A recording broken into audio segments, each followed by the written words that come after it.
放紫苏。哇，这个汤就会充满了九层塔还有紫苏的香气了。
等到它渐渐打开来的时候，要改成中小火。我们可以倒点米酒下去，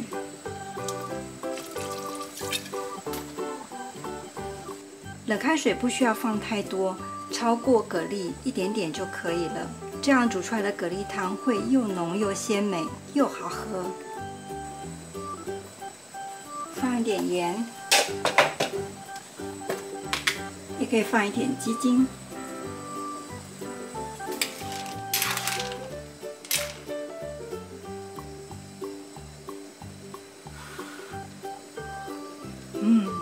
这样就很好喝了。煮好了以后，最后1分钟放9层塔下去，再放紫苏。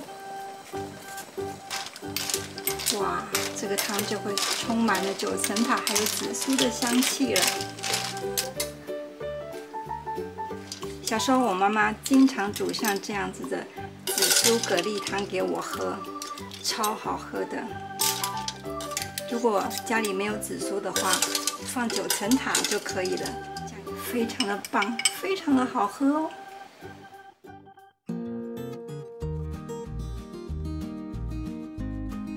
这边有一颗蛮漂亮的9层塔，我们要来采收它，并且呢，顺便移植。从这个地方开始剪，看，剪成这样。对，非常嫩。把叶子摘掉。对。叶子我们摘下来吃。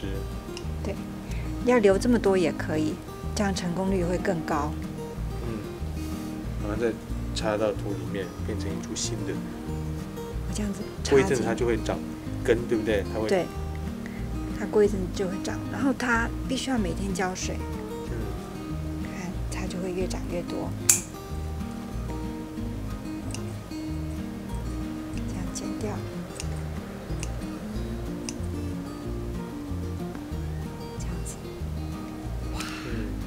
接着下来就有很多的9层塔可以吃了。